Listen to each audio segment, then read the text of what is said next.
రాష్ట్రంలో మహిళలపై వేధింపులు కేసులపై ప్రభుత్వం ఎలాంటి చర్యలు తీసుకుంటుందో చెప్పాలన్నారు Congress MLA Geetha Reddy. She teams నిందితులపై ఎలాంటి కేసులు ఫైల్ చేస్తున్నారని అడిగారు.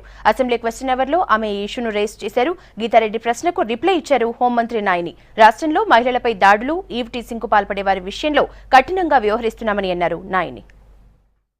ట్విన్ సిటీస్లో 100 సరిపోవనుకుంటాను, ఇంకా ఎక్కువ కావాలా. జనాభా బాగా పెరిగి ఉన్నటువంటి జంట నగరాల్లో ఏరియా బాగా పెరిగింది, పాపులేషన్ పెరిగింది, ఎన్నో సమస్యలు కూడా పెరిగినాయి, సాఫ్ట్వేర్ ఇన్స్టిట్యూషన్స్ చాలా వచ్చున్నాయి. కాబట్టి ఇక్కడ చాలా అవసరం. మరి షీ టీమ్స్ పని బాగా చేస్తున్నాయి అనడం సంతోషమే ఒక విధంగా. అయినా చైన్ స్నాచింగ్స్ తగ్గటం లేదు. చైన్ స్నాచింగ్స్ చాలా అవుతున్నాయి. No recovery at, so far no recovery. మీరు అన్నారు కొన్ని కౌన్సిలింగ్తో సహా, అరెస్ట్లతో సహా. ఆ విధంగా నేను నిర్భయ కేసు కూడా మేము పెడుతున్నాం వాళ్ళని అని అంటున్నారు. మరి నిర్భయ కేసు ఎవరి మీదనైనా పెట్టారా?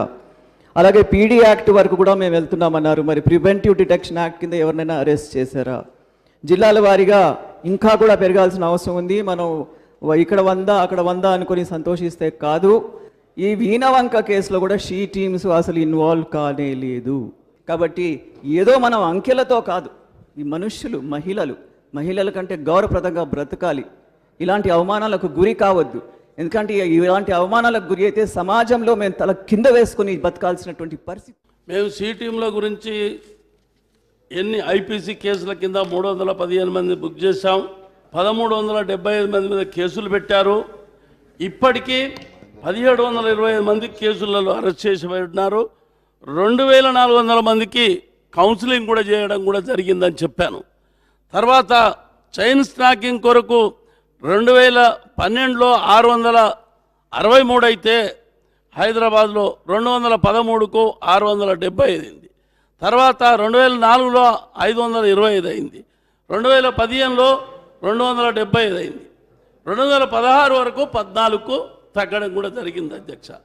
చాలా తగ్గాయి. మొత్తం 14% క్రైమ్ రేట్ తగ్గింది. కెమెరాల ద్వారా, సీసీ కెమెరాల ద్వారా కూడా వాటిని కనుక్కొని వాటిని కేసులు పెట్టి అరెస్ట్ చేస్తున్నాం. వీణ వెంకలో సిటీవీ ఏం చేసింది అని చెప్పని గీతారెడ్డి గారు అడిగారు పెద్దలు. నిజమే, అక్కడ ఇన్సిడెంట్ జరిగినప్పుడు ఎవరు చెప్పలే. సబ్ ఇన్స్పెక్టరు కానిస్టేబుల్ చెప్పాడు, కానిస్టేబుల్ పట్టించుకోలేదు. దానివల్ల వాళ్ళిద్దరిని సస్పెండ్ చేశాం.